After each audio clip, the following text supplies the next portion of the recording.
The following podcast is taken from a live broadcast on Inspire FM.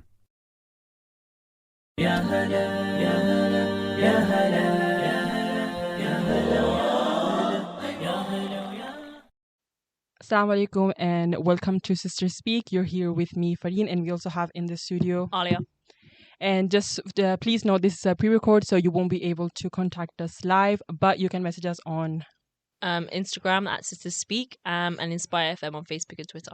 Yeah, thank you, Alia. So for anyone who doesn't know, you just tuned in. Sister Speak is a platform for Muslim girls to voice their own opinions on events and issues such as Islamophobia, politics, or just share our own views. Please note, our opinions and views are our own, and we respect all other views and or opinions. So before we start, we have a little section, I'll say, called Thought of the Week, where we just share something random or anything that happened to us during the week. So, Alia, would you like to start sharing your Thought of the Week? Hello, everybody. I'd just like to say my Thought of the Week is mostly focused around health promotion. For the past 3 weeks, I've been doing my nursing placement. Just for context, I'm a student pediatric nurse. I've been doing my placement in the health visiting in CCS, the Cambridgeshire Community Services, and during this placement, I've learned a lot. But this like CCS and health visiting, I think they focus more on health promotion, and even school nurses, they focus more on health promotion. Just to clarify, health promotion is more making people aware of the services that the NHS provides, and making people aware of how to become more healthy, and be more aware of certain conditions, symptoms, or honestly anything. They do anything from breastfeeding support to childhood weight management, all the way up to incontinence. So I think that's my thought of the week, mostly because I've genuinely learned so much about it. That's good. I didn't know about all this support that we have, and obviously because you're in placement and you work with the NHS, then you know more about it. So is there any other ways that you think they can promote this? I do think there are a lot more ways that they can promote this, but I think funding is so limited. Obviously, I'm not doing my placement in Luton. I'm doing mine in Biggleswade, which is a smaller area, so they have more, let's say, they have more freedom to kind of go wherever and whenever, and they have a smaller amount of people. If anybody does work for CCS in the Luton Community Services, please contact us and let us know how well it's doing, how bad it's doing, and maybe we can have a talk about it. Yeah. I was gonna say, how in ways that I think they can make it more, what's the word, more like people more aware, is definitely through the use of social media. I think we have so many conversations about social media, but I feel like our NHS pages are lacking. I think if you're looking for this sort of stuff on LinkedIn, you're gonna find everything. But a lot of people are not on LinkedIn, like realistically. Yeah, LinkedIn is a scary place. I don't really like using it that much either. But I do think that from the NHS, I've never seen an ad or anything like that with the support. Yeah, all you can see is like posters on the road. Yeah. But I do definitely think that social media is a big thing, and that's where they can promote it. Yeah, I think definitely. And even going into schools, I feel like when I was younger, I never really knew who my school nurse was, and what obviously you have your medical assistants, but who your school nurse is, that is taking over the mental well-being of everybody in that school, because that is essentially the role of a school nurse. They kind of pick out the targeted students that need more help than others. And I never really knew who my school nurse was, even in high school. So I feel like there just needs to be more awareness surrounding of the services that we do have, especially in Luton, and maybe even other big cities such as London or Manchester or Birmingham, just for the different boroughs. Who is your school nurse, and who is your who are your health visitors, and how can you contact them, and just where can you voice your concerns for your children, and even yourself. Yeah, it's a big thing. Yeah, and I think with the mental health and everything, there's such a big stigma of not being able to look out for help. Yeah. And with the NHS, we have it. And I think it's fine, obviously, if you do it privately and you look for, I don't know, a therapist and stuff like that. But there is a lot of NHS offers, right, that you can do for free when you need help. So many courses that are there for free. We have children's centres all over the UK, England. We have, honestly, so many helplines, so many online sort of resources, so many, we have Padlets and flipping... Literally, you have everything. So we literally have everything. I can't even the amount of stuff that I've learned just from reading one document. I'm like, oh my god. Wow. And you kind of just go onto the NHS website and think, but there's so many other websites that are linked to the NHS, and even to your own borough, that literally would like voice out your own sort of, services. I didn't even know in Luton we have an like a childhood obesity well-being service. I didn't know that. No, I didn't know that either. I Yeah. just found out from I you. know. Yeah, it's crazy. Like you don't hear about these things, And we have like breastfeeding support, We have a breastfeeding support team. Yeah, it's mental. I mean, and I feel like some healthcare sort of, some healthcare sort of issues that people don't want to be too open with. For example, breastfeeding support, which is so important. It's It is so literally. important. Like people don't understand the importance of like breastfeeding and the support needed around it, and how many moms are actually struggling. Just for all the breastfeeding moms, props to you. Honestly, I didn't realize how much of your life it actually She takes up. Yeah. Like as an 18-year-old and as a 19-year-old, or both of us being 19-year-olds. Yeah. We're not breastfeeding or anything like that. We're not mothers. We're not at that stage yet. I didn't realize how much hard work it is. They literally have to center their whole life around this child. And I think Islamically, it put a lot into perspective. I even had a conversation around it with a nurse, and she was like, "Yeah, I took care of this South Asian family, and the mum was living with her in-laws, and she got 40 days sort of just to do nothing." Just to breastfeed her child and skin to skin and everything, and that's like an Islamic principle, like you kind of, you're not praying for them days, you're not really doing. Have time to rest. You just have time to rest, and I was like, oh my god, like Islamically, even we've known the benefits of it from day one, and it kind of put a lot to perspective, so. Yeah, I think we should get some like mom and something and share their experience, because I think it's a 100%. whole different story, and it's so interesting as well. That's when I asked my mom and everything. Mhm. And about this health things, I only found out that there was a helpline for when you're feeling lonely and you're feeling this like really bad thoughts. Only when I went to uni, and there was a little sticker that said, if you need help, you have this term line thing. But that's the only time I knew, and I don't even know if it was from the NHS, but that's the only time I knew about it, that there was a helpline. God. And the thing is, I feel like people kind of get not like they get embarrassed, or I don't want to, I don't want to look for help because I don't need it. Like I don't have this or I don't have that. And you might not, but I do think you need some sort of release. Occasionally, you might just call this helpline and be like, I'm feeling really low. Like my mood swings are just really bad. My hormones are just up and down all over the place. You might not even be looking for advice, just for sort of just a vent, just a release. And another thing is, obviously I understand and I do agree with that. The best way to release that sort of mental frustration and that sort of stress is prayer. Making dua and stuff, talking to God, like 100%. That will do so much for you, especially when things are out of your control. But also relying on community, your health community, even your friends and your family, even just the community in general. I think it's healthcare is just really important. Health promotion is so important. I think we need to center a lot of our attention and a lot of our energy as people on health promotion. And all the help that's available out there that many people don't know about. Yeah, I think it's so important. Yeah. So what's your thought of the free? What's your thought? Is that the end of the thought of the week? I mean, I could carry on, but I feel like I should. We'll do a main topic on this because it's actually really interesting. We should know about it. Thank you, Alia, for sharing your thought of the week. You're very welcome. Just a PS again. Anyone who needs help, there's so many NHS available resources that you can check on their NHS website and speak to your community, speak to your close friends. Speak to us. You can speak to us. Literally DM us. We can have a nice. We can have a nice. Yeah. I mean, I'm pretty sure on Instagram you can kind of call, right? You can call. Yes. You can call. Yeah. So start with a message first, and then we'll see. We'll see about the We're just joking, guys. You can call us. Okay. And let's move on to my thought of the week. I've been thinking a lot about how silence is so much better than explaining. You know how sometimes we say that one image is 1,000 words and stuff like that. I just feel like when you don't waste your energy explaining something to someone that's obviously not understanding or just not, they're not receptive. Yeah, they're not. They don't understand. There's literally no point in you saying anything. Yes. Yeah. Then silence is so good. It's so beneficial. It's so beneficial, and I feel like it brings you such a good, peace of mind. And that's why I've been thinking a lot of time, because normally, obviously, when you're like young and stuff like that, you tend to argue back every single time whenever you think that you're right. Yeah, very And there's so snappy. many, there's so many scenarios where you're going to be wrong. And you just have to accept that. But there's also, now that I'm obviously a young adult, we're young adults. There's so many scenarios where we know we're right, but it's just so much better to just shut up Yeah, yeah. and just stay quiet. Definitely. I think professionalism is so like it teaches you because the jump from college to university is It's so so big. big. You literally learn the basics of professionalism within like a month, and I think one of the first things I learned is just being quiet is so much better. Literally. Yeah. So especially in like healthcare and then hospitality and all these sort of like industries. I know they say, oh, the customer's always right, or the patient is always, right, is always valid. And it is so frustrating sometimes.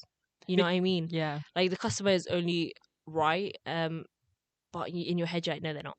They're really not. You don't Yeah, deserve. but I should be treated like this. Blah blah blah. But you know what? To be honest, I think it just builds patience and it builds up resilience.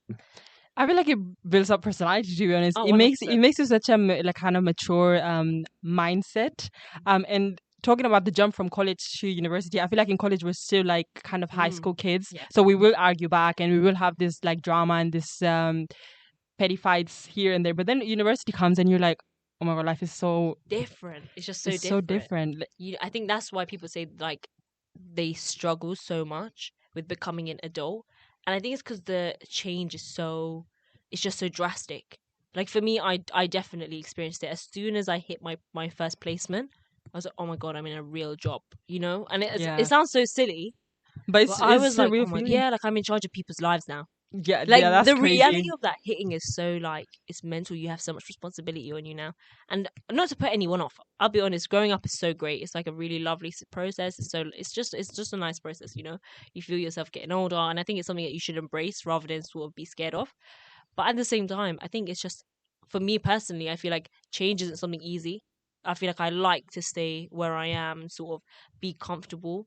But as that famous saying goes, you have to be comfortable with being uncomfortable. Yes, I love that saying. And I feel like it's so true because every single time you look for new environment, new opportunity, I feel like me within like 3 days, I'm comfortable as long as I know who's there and stuff like that. And even if I don't talk to them, just knowing that that person's there gives me like a sense of security that, okay, this is going to be my environment for a few days. And I haven't had much jobs where I have to deal with people like you do, like in your Yeah. placement. And I don't think I can do it. I don't think I can talk like face to face with anyone or even like working in just where you have to be like face to face with Yeah. customers every single day. Yeah. I'm just so used to being like your the background box. work. Yeah, literally. So I don't know how it's gonna be like. I haven't had a job yet that involves this kind of stuff. So that might be my like adult job Yeah. when I grow up.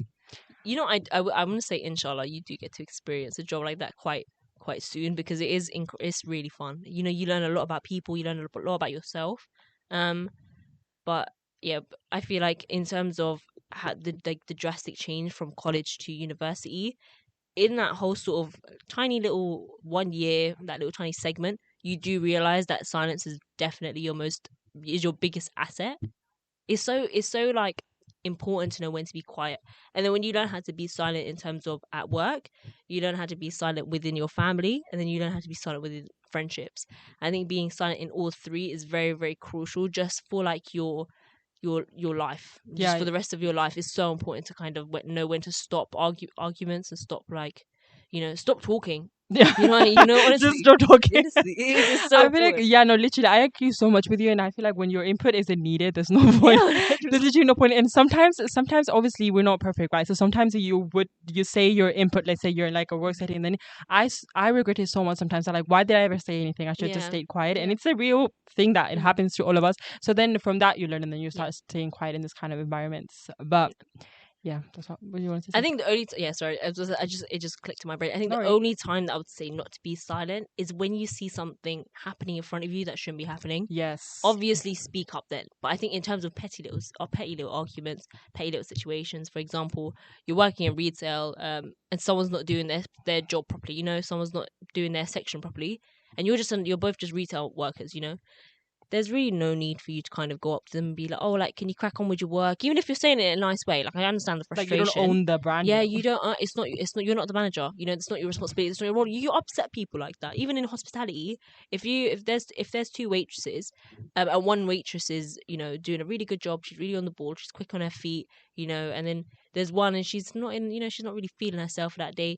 The one that's on her feet doesn't need to be going up to the other waitress and going, by the way, you need to be doing this, and this. It's all about minding literally your own mind your business. And although, like, I understand it's frustrating when you're working hard and someone else isn't working hard, but don't think that your managers and people aren't seeing it. And if they're not, you just need to know that you're doing your best, and that's what you need to focus on. Because when you're focusing on yourself, you really don't have time to focus on other people.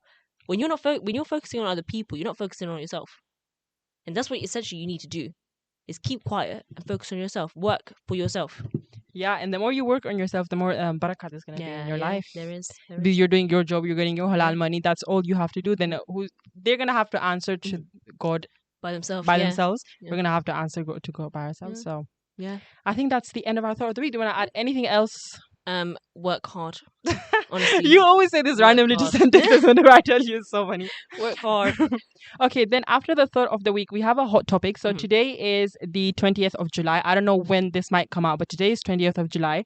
And about 2 days ago, there was a major IT outage. Yes. So I'm just going to read a little summary so anyone who doesn't know, and just to refresh your minds. So the boss of the cybersecurity firm was responsible for a worldwide IT outage and admits that it could be some time before all systems are back up and running. There was thousands of flights that were cancelled, with banking, healthcare, and payment systems all affected. GPs were struggling to access records, and there was basically like a software bug. And they had to like manually reboot. Yeah. I think it was something to do with there was a glitch. Something Microsoft, something like glitch in an update, and it literally just shut everything down. Yeah. So why we chose this hot topic is literally the main thing that keeps our lives going is IT. Is like social media and everything is like the world stopped. And I remember when it was happening, it was literally like 2 days ago. I'm talking about it's like 20 years or something. It was a whole huge tragedy. It happened 2 days ago. I was at home and obviously nothing was happening, and my phone was working fine and everything like that. I get a call from my sister and she's like, everything's going crazy, because my sister's doing placement as cyber information security, like she's in the IT. She's in the IT department. She's working with the IT department in an IT firm. So she was like, everyone's going crazy. It's literally like chaos here. There's so many engineers. Their computers aren't working this time. I was like, it's so different with I know the necessity of who needs IT, because in my house everything was working. Yeah. I was working, as I said, I was in placement. I was working with the NHS and the health visitors. Their systems were running fine, honestly. Yeah, they were like literally running fine. All Microsoft was working fine. Word was working fine. All their meetings, Teams, everything was running. But I think when the outage happened, and I was sitting in my car, in my dad's car, he was driving back and forth to and from placement. It was all over like the radio. They made it such a big deal, but it didn't affect us at all. It didn't affect us, and they were like, "Oh, the NHS workers," and I just turned to my dad and I was like, "It wasn't that deep. Nothing happened." Everyone's having a panic and a meltdown. We were like, no, and everyone around me, except for my sister, that's the first like immediate contact that I had from this IT outage. Everyone else was fine. Fine, yeah, literally. But at the same time, it kind of just brings awareness of what if there was a major sort of major Microsoft just shut down, everything shut down. How would NHS workers, genuinely conduct their meetings? Because it's all online, all on Teams. Everything, Apple Pay. Oh my goodness, I can't think of one single thing that's not IT related. I deal in cash, guys, so I don't have a problem. No, but there's so many places I've heard now that they only do Apple Pay, and cashless. they do card only. Yeah, that's really bad. That's what I'm saying. Like and this digital records and everything like that. Like, do you know NHS, do they keep it like in files and stuff like that? Yeah. They do. Everything is kept online in the system. See that all medical records would be everything lost. Can be wiped out like this. Yeah, that's mental. It's crazy to think about, now. Crazy. Probably because it's been like I don't know when you guys are gonna hear this, but when you hear this, you're probably like, what are they talking about? The IT outage is not that bad. But honestly, if you think about it and you deep it, once there's no IT world, we're you couldn't even hear us if we weren't IT. I don't know how you say it. We were like so dependent on IT. Yeah, we're we're just our generation, like our media generation, we're doomed. No, honestly, I'm messing around. But honestly, like I was dealing with, obviously I was taking a payment. I was taking a payment from someone. And I was like looking at the money, and I was like, how many? And I was like, oh my god, why am I struggling to deal in cash? Like, because you're so used to just going beep. No, oh my god, I completely agree with you. Yeah, and in my head, I was like, stupid, just use a card. And then I realized that's not the problem. I'm the problem. Now I used to get my Honestly, maths up to scratch. sometimes I ask when I was young, my dad used to have this little flip phone. I think maybe your I parents have it remember. as well too. Yeah. And I was like, wow, this phone is like so good. Like you can Yeah. call, and they had no WhatsApp, they had no Instagram, they had Yeah. no social media. And I'm like, how We did used to you have that do all this? game of the Yes. snake key and the apples. Yeah, Whatever it was. honestly, and you had to charge that big like there was a big battery charger and you had to like plug it in and it would charge for like 15 hours and it wouldn't be fully Literally. charged. Oh And my god. to this day I still think about that phone and I'm like, it was so fun having nothing. Yeah. Honestly, you used to go outside and play with rocks. Yeah, I literally. literally remind shout out to Baha if she's listening. I remember playing in my garden with my neighbor, and we used to crush up rocks. Like and it sounds weird. Like that was our childhood. Like I'm actually thinking about it. Although we were a media generation, we used to watch TV and stuff. I just so remember, like Blackberries. Do you Yeah, remember yeah, do you remember the same. Blackberries? I remember the Blackberries, and I remember the flip phones and the Nokia bricks, and you used to play that little Temple Quest jewel thing, and used to like Yeah, and now I see my brother, which is like obviously the new and these generation. high tech games. This my brother goes outside for maybe an hour, Yeah. and that's it. And everything that they playing, it's all related to let's play on the phone, and they just sit outside and play on Yeah. their phones, which Yeah. is so bad. And I remember when there was a time where I would wake up and not go on my phone because I didn't have a phone or maybe I didn't have anything interesting on it, so I Yeah. would just like get ready and Now go you out. can't imagine your life without it. Yeah, no, literally. Yeah, please, guys. I think this is such a good, like, even for all the listeners out there, such an important thing is to try reducing your screen time. Just try. Honestly, try your best. I feel like, my average screen time back in the day was like 4.5 hours. I've reduced it to 2. But mine's 11. No comment. I'm not gonna say. I'm calling myself out here, but it's summertime. 11 Mine's is 11. mental. I know. 11 is crazy. You're only awake for 12 hours a day. Bear in mind, guys, Freen sleeps 12 hours a day. I'm sorry, But I just find it funny. Honestly, I'm so dependent on social media and everything. But at the same time, I will give Freen credit. She does a lot of marketing online. Like you are doing a lot online, like networking and stuff. So I give you credit for that. You do need some screen time for that. Whereas I don't do any of that. So I'm kind of just like, if I'm using it, it's purely for entertainment. Yeah, I feel like when I get a job, then I'll be fine. And Yeah. also the amount of information and the amount of That they have on you. Yeah. Oh my god, they know everything about you. They probably know more about you than I do. Knowledge. I'm on top of every single like latest trend and everything, which is so bad because how is my brain functioning? Like honestly, there's so many things that such a bit like information that your brain can't handle if you're in a normal day where 100%. you don't use your phone, and that's where the attention span goes. And every single time I come on radio, I realize how bad it is, and I get so mad. I'm like, the next time I'm not going to use my phone, and the day after I'm like already on scrolling on TikTok and stuff. Touch like that. grass, man. No, You need to go outside and you need to touch grass. Like I think even in general, like for all the listeners out there, we understand that you're on your phone right now, or maybe listening to us on the radio. But touch after grass. this, let's all go to the park and just sit down. But then don't even go to the park. Go to your garden. When's the last time you stepped foot in your garden, guys? And if you don't have a garden, when's the last time you stepped outside of you just looked around at everything around you? Just enjoy the nothingness of life. And even if you see and focus, there's so much to. Like the other day, I was looking out my window where there was a little bird. Oh my god! And I was like, oh my god, it's a little bird. No, but we say, oh my god, like it's such a rare thing. But honestly, now it is. Just to like look at like God's creation and ponder upon it, and maybe that's why you get so much reward for it. Because like especially in this day and age, you don't get a lot of people that sort of sit and ponder upon God's creation unless they're looking at it online. They're like, wow, look at this video of the moon, or look at this video of like the sunset. You're still looking at it from. They look at the sunset in like somewhere else, but they don't look at the sunset that's like right in front of them. That you're there blessed with already. Funny. I think also another thing about constantly being on your phone is honestly like the comparison that you do between yourself and all these people that you see online, or not even that. Even a certain lifestyle, like you're looking at all these things you can buy. Window shopping is a really bad sort of like trait that I have, and it's constantly like looking at stuff that I can buy, but I shouldn't. Yeah, it's oh my god, the overconsumption topic is something that we need to talk about because there's so many people out there. I don't know if you guys have seen it, but there's like weddings and oh my goodness, yes, this is that £1 million.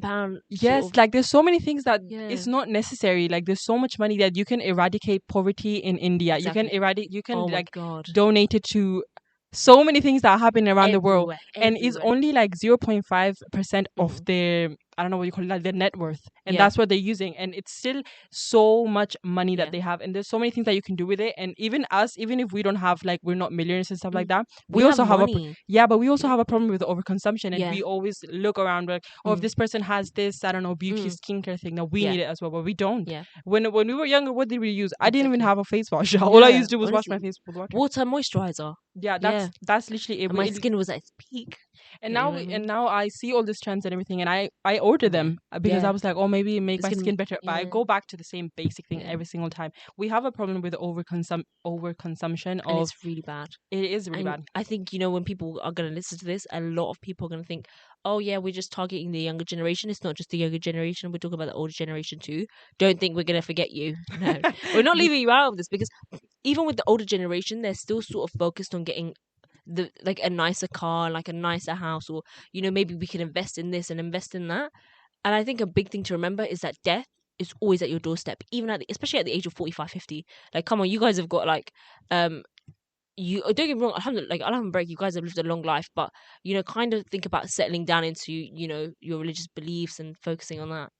Yeah, we have to do like a main topic on overconsumption, because honestly, 100%. it's so interesting. And I always Yeah. say this, like you said about death, we don't take anything materialistic to our graves. Yeah. All we take is our what we did in this Yeah. dunya, you know, like our Good beliefs, deeds. our practices as a Muslim. Yeah. So we do have 10 seconds there for the first half. In the second half, we will be discussing the main topic, which is choosing your friends wisely. Assalamu alaikum wa rahmatullahi wa barakatuh. You're listening to an Inspire FM podcast, making available our popular programs from our daily broadcast on Inspire FM.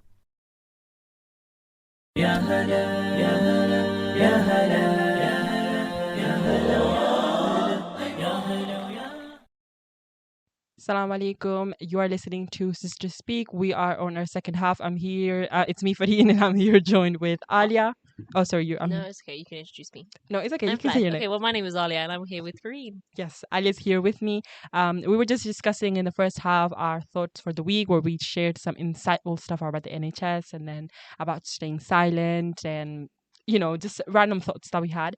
And then we talked about the major IT outage, a bit about overconsumption. But now we're switching up to our main topic, which is choosing your friends wisely. I think it's an important conversation to have as young adults, that we're just going into this world of meeting new people and meeting new friends, and maybe lifelong friends and stuff like that. So I think it's an important conversation to have about your companions, I'm gonna say. So I'm just gonna get started. I'm gonna ask you the first question, which is basically the main topic. How do you, Alia, as a young adult, 18-year-old, choose your friends wisely? I'll be honest with you. We chose this topic together, and I think I genuinely just want to have this as a discussion, because, to be frank, I'm not too sure. Like, honestly speaking, I don't feel like I do choose my friends wisely. Like, I feel like I just end up. Although, you know, I meet really, really lovely people, but I don't think they're lovely people for me. As bad as it sounds, like, I feel like we just have a lot of differences, and we sort of don't have the same morals or principles. But don't misunderstand, like, they're very, very good people, and they have very good hearts, and they have very good intentions. It's just we don't tend to get along very well. But in terms of choosing your friends wisely, I think a big aspect of it is making sure that there's an Islamic sort of intention behind it. Like, there's you have to sort of link this friendship to Islam, and how can I make this person's faith stronger, and how can they make mine stronger? A perfect example of this would definitely be me and Fareen. As bad as it sounds, like, the thing is, me and Doesn't Fareen, sound bad. yeah, I know. Okay, it sounds good. Yeah, Because I've just said I don't. Okay. I like it when you compliment me. Stop. But with me, like, just for context, me and Fareen have been friends since 15, 16. Yeah. So I wouldn't say we've been like lifelong friends, No, obviously but not. we kind of became friends on a whim. Yeah, we did actually. We became friends on a whim. It was really random. It was like we were in different friend groups, and then those friend groups kept breaking up, and then randomly we were just like, let's be friends, Yeah, and then we cool. just started being friends. Hey, Fareed. Like, the first time I met Fareed, I was like, oh, you're so cute. Yeah, So random. there's no thought behind the friendships that we choose in high school, and like when we were young, we're just like friends with random people. I don't know why it gets so difficult when we're like in adult life. You know what, I think it's because as we get older, we get a lot more selfish and a lot more greedy. That's so true. You know what I mean? I feel like an important thing to recognize as a human being is that we're all very selfish humans. We're all very selfish, you know, especially in terms of, what's best for my akhirah, you know? When a big Islamic context is wanting for your brother what you want for yourself, you know? And I feel like sort of, you make dua of, allow me to enter Jannah, allow my family to enter Jannah, bless me with good rizq, bless me with this, bless me with that. And I think even if you pray for the people around you, I pray for them. Do you pray for them because you know that when you pray for someone, the angels are praying for you? Like, why are you doing it? What's your intention? Is there like a genuine intention of I want this person to do Yeah. good in life? Yeah. Yeah, and that's a really big thing. Like, you have to know your own intentions. And to be honest, I think if you are a selfish person and you are a greedy person, don't sort of hate yourself. There's no need to hate yourself. It's not going to change anything. But sort of understand that that's not your sort of personality set in stone, and you can change it. And you can change your bad intentions to good intentions. We have this sort of it's a method where when you say things out loud constantly, you start to believe it yourself. Or I am a well-intentioned person. I do have good intentions for this person. I do love this person. And obviously, I think when you sort of like force yourself to have good intentions for people, you sort of yourself develop love for that person and ultimately yourself. Yeah, I think, yeah. Sorry, no, you keep going. Okay, I was just gonna say that being like jealous of someone's success is such a big thing that I look for in a friend, and I think just being happy for someone just shows that you are a genuine person yourself. It doesn't matter, like your success is my success. I feel like that's how you should look at someone, and when you don't get that feeling, or when you start I don't know. Obviously, you have to be humble of your successes as well, right? You don't want to get evil eye and stuff like that. That's why we don't say it. But someone that you think it's so genuine that you can share it, and they're like genuinely happy for you. Yeah. That's what I look for in someone. And I think jealousy is such I don't know how to say. Fitna. Yeah, it's like the worst thing you can have, and it's a natural like human thing. We all have it sometimes, and we're like, I want to be this person. But I think it's really important to know manifest that. I don't know how, like the negativity into someone's success, because that person worked hard for you. You don't know what that person did. So the least you can do, if you don't want to congratulate them, the least you can do is just, go on with your life, and you can be like, oh, I want to aspire to be them. That's all good. But you can't be like, why did this person get this? They shouldn't be deserving, stuff like that. What do you know? How do you know what they deserve? Yeah, exactly. And I think a big thing is understanding that, as you said, you don't know what they did, and you don't know what Allah blessed them with that. I think that's a very big thing, is understanding. Oh, but this is divine wisdom. Allah blessed them with that, and He didn't bless me with that. Why? Maybe they focused on their relationship with Allah subhanahu wa ta'ala more, and I didn't, and I was lacking, and I was searching for the dunya more. And I think it's like, to sort of combat your own jealousy is to have gratitude for what you already have. And okay, maybe you didn't get that position. Maybe you're not as good at sports, or you're not as pretty as her, but you're already like, and I think in terms of jealousy, a lot of people get jealous of looks, which is something that I have recently been seeing a lot. Is a lot of people get jealous over looks. I think we need to be okay with understanding that Allah subhanahu wa ta'ala created us the way He did, and even if we don't we're not the beauty standard, and we're just average, it's okay to be average. That's not what defines you. No, do you know what I think about this? About who made this standard? Literally. Who said that? Who said that we're average? The white man. Okay, speaking metaphorically, in terms of sort of the upper class, it's the upper class who who want to promote that. But it's true, it's the upper class, and what they want to do is they want to promote these beauty trends, and they want to promote an unrealistic beauty standard. And what does that do? What people start going into plastic surgery, aesthetic surgeries. They start buying. Yes, it's okay if you're comfortable with. We don't judge anything about that here. You can get anything that you want to do. We don't judge. Yeah, of course. But at the same time, you should be grateful for how you look. Allah Barak, because everybody's beautiful in their own way. Even if you have facial deformities, even if you have this, even if you have that, you're still beautiful in your own way. That's how you're created.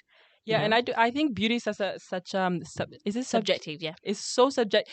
If you're ugly to someone, that shouldn't matter, because you're so pretty to someone else, you know, and you shouldn't care what. Like we obviously do it, like, oh, I want to look pretty and this stuff like that, but no one really cares. I feel like you're the only one that cares about those kind of opinions. Yeah, and I think linking it back to our first half. Linking it back to our first half. Honestly, when you're focusing on yourself, you're not focusing on anyone else. If you're focusing on someone else's looks, you're not focusing on your own. And in terms of making your looks better, I think a big thing is smile more. It's sunnah. It's sunnah, and you will look so much better. If you do want to be prettier, my genuine advice to you is take care of your skin, take care of your body, and smile more. Just a beauty comes. I feel like beauty comes from within. So if you have a good, it goes back to our choosing your friends wisely. Honestly, if you have a good personality and good intentions, you'll have this nude on your face. And I feel like when I was younger, I wasn't obviously like a mean girl or anything like that, but I was really judgy of what other people were doing, and I wasn't looking at myself as like who did I think I was, you know? And I think I grew so much from there, and I realized that different people have different things that they like, and it's okay. Like this stuff that I do that you don't like, it doesn't matter. Like even my sister doesn't like it, and she's my closest friend in the world, you know. So that we just have to like, we're a society. You gotta be silent. Yeah, literally, you gotta be silent. Linking it back again, you've just gotta be silent about it. Yeah, you know. So sorry, I'm just gonna answer the second question so we don't divert a bit from the topic. So, let's say, what role do you think trust plays in a friendship? Oh, this is a good question. What role does trust?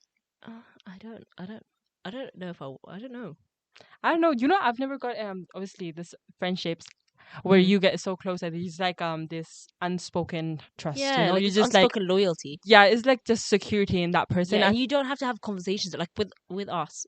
We I always keep link it bringing back it back to me and you. Maybe people think I'm trying to, but I genuinely feel like there is an unspoken. We haven't even had a conversation about this. I think this is our first conversation on trust ever. Yeah, like I don't think it's something that it's just there. You know, just know. Yeah, you know, like but whereas I feel like when you have to sit with someone and say, please don't tell me, like tell people blah blah blah blah.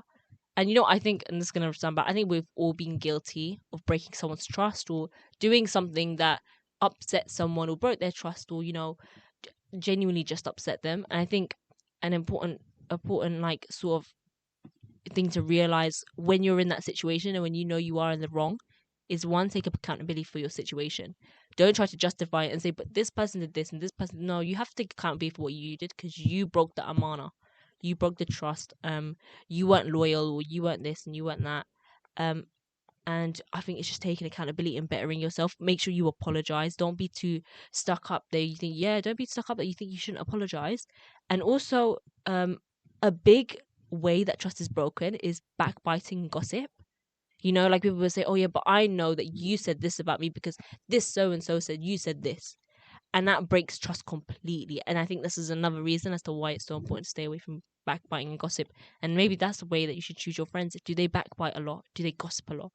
Is our friendship based around gossip and backbiting? Like, what conversations are you having? Is that Baraka in that conversation? You know, God's listening all the time. So is it something that's like interesting enough that we're actually talking about it, you know? Yeah, and obviously it's okay to have fun and stuff like that, but I do think that the conversations that you have, even with your sisters or your family, your friends, and anyone in general, it should be something that obviously not always you can learn from it, but it should be something that's not like a negative or hurting anyone else.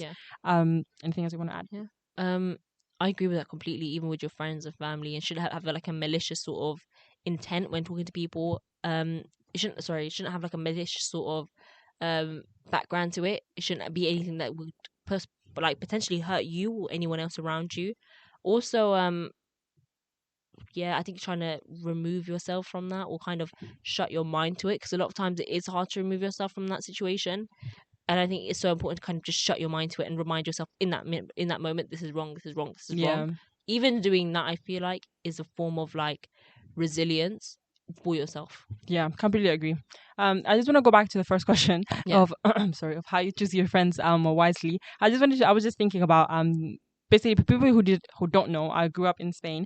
So I didn't have any Muslim friends when I grew up. I was the only Muslim girl there. And even though faith is so important, and you know, everything should go back to Islam and stuff like that, me growing up in Spain told me that you don't, obviously for me, I need religion everywhere and I need Islam to be connected with everything, but obviously my friends didn't. But I still saw that there was so much trust and like genuine I don't know how to say, like genuine thoughts and genuine happiness. Like pure intentions from my friends, even if they were a Muslim. Like it just always goes back. Obviously Islam makes us and tells us that we should be positive and stuff like that, but people who don't follow Islam maybe, but they're still that way, just show, I don't know, it just the me growing up there and just having this non-Muslim friends around me just taught me how much, obviously I'm so blessed, but I'm also so blessed to have met these people and kind of share other opinions, and we can have so many conversations about Islam and teach them Islam and stuff like that, you know.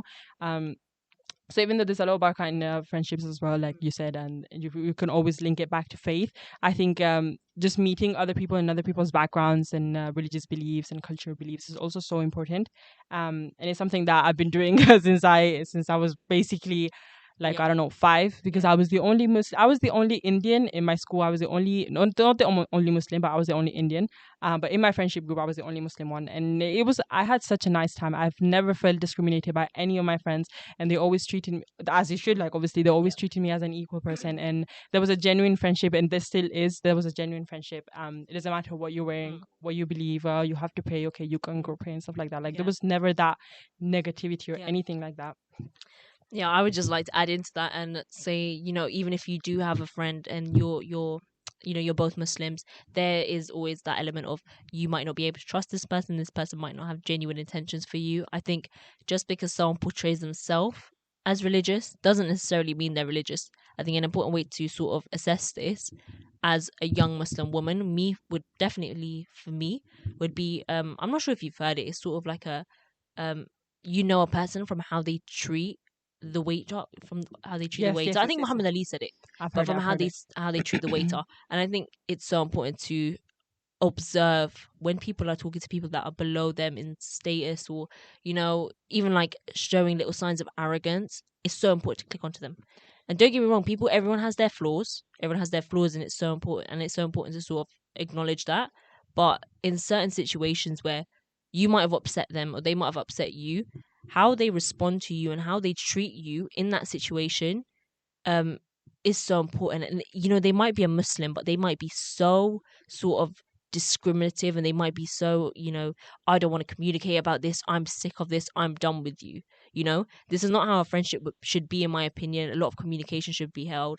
If you think you need to affirm boundaries against the person that's done you wrong, okay, fair enough, yeah, do it, but have that conversation as well. You need to have that conversation.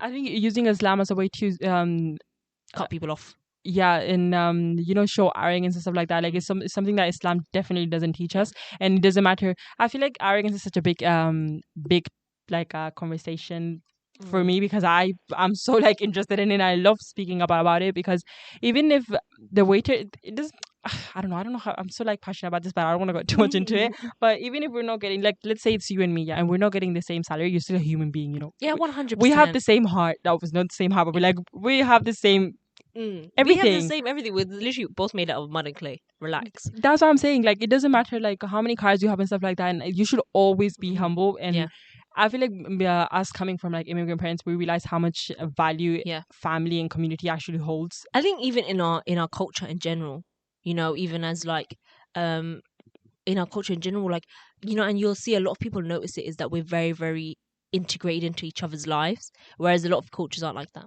Yeah, like just it's so important to not compare yourself, or I think a simple life is one of the best things that you can go for, and obviously something that I'm trying to, for example, strive for. Because you don't want to carry the burden of I did something wrong and then die and something happened to you because you're carrying this burden. And stuff like that. That's another topic. That's another topic. There's so many things that we can talk about. But I think just reflect, like genuinely associating it with friendship is, even if they are the most Islamic, they pray 5 times a day, they fulfill all their Islamic needs, you will learn a lot from that. 100%. And they may influence you to be a better Muslim in terms of your Sharia and your 5 pillars and doing the actions that need to be done. But really, really look at their character. Don't like be too intrusive about it, and sort of friendship is something that you should take slow and get to know someone. 100%. But I think it is important to notice how they treat you and they treat the people around you. And sort of, because the way they treat the waiter may be how they treat you one day, as bad as it sounds. And it may not even be the waiter. I'm saying the waiter, but I genuinely mean someone that they see as a lower stature. Because if we're being honest here, in high school, in college, and university, there is a hierarchy. There is a hierarchy, especially in terms of girls and boys. There's always a hierarchy.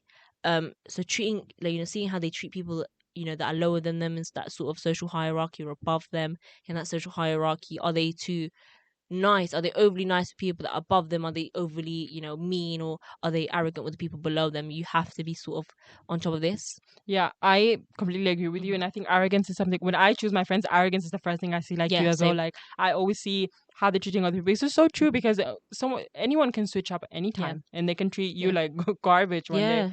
And I don't think it comes from a good place at all. And even if that person changed, I feel like I still have that. Yeah, you have that negative association with that person, which obviously isn't a good thing. We should learn how to forgive or not forget, but you learn how to forgive and sort of give that person a second chance. And if possible, as I said, communicate about it. Communication with everyone and everything is so important. Yeah. But even then, you do have that negative association, and that will always it will always be there subconscious. Like, it doesn't matter how much you try to forget about it, but it's something that we humans have. If I could apologize to everybody that I feel like I did I was unjust to, I would 100%. If I had that, like, honestly, if I have that opportunity, and I think I have been trying to go out of my way to genuinely apologize, because at this, like, who do I think I am? But honestly, who do I think I am? No, honestly, we're just little pieces in the. We're literally a speck. Yeah. Like, next question. So I think so we talked about a lot about social media in our first half. So do you wanna say how that affects, like, in the friendships and the way we choose our friends over social media and how we kind of maintain them? I think we should do this from two different standpoints. Of someone that does make friends on social media. Yeah. Do you make friends on social media? No, really. you don't, because I don't. I don't make friends. But I guess we do need someone that does make friends on social media. I would really like to invite someone on the show and see how they do network with people on social media, because I feel like because I know you don't make friends on social media. I don't make friends. I obviously you network, but you don't make close friends. I feel like it's so scary. It is really scary, and I want to know how people do sort of network with people that they can't see face to face, so you don't know their intentions.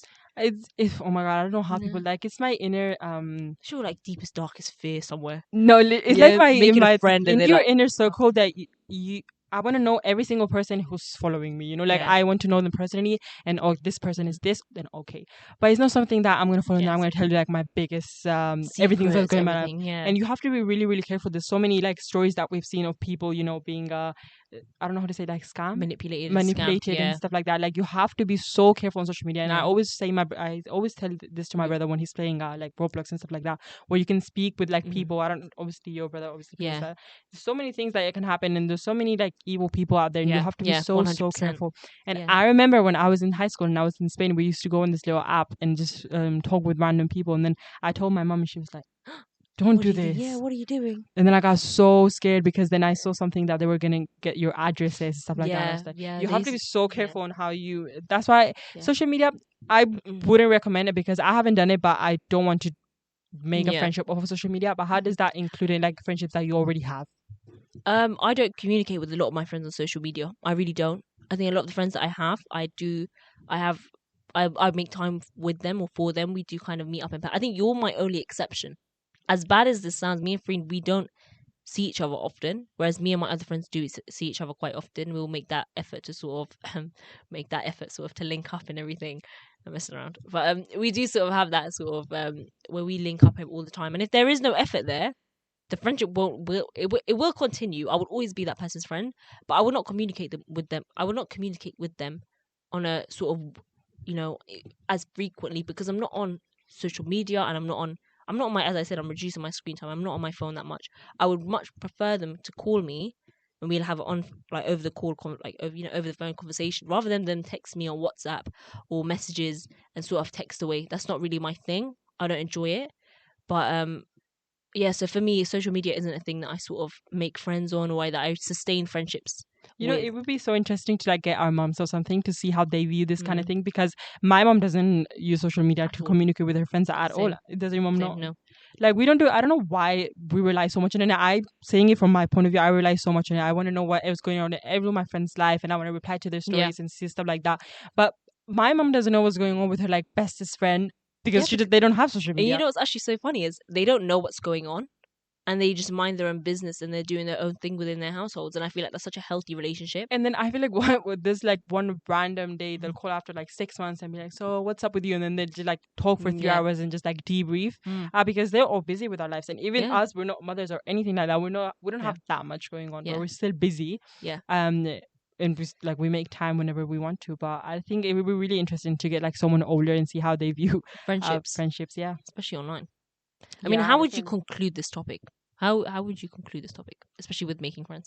I feel like it's I don't know how to say about it.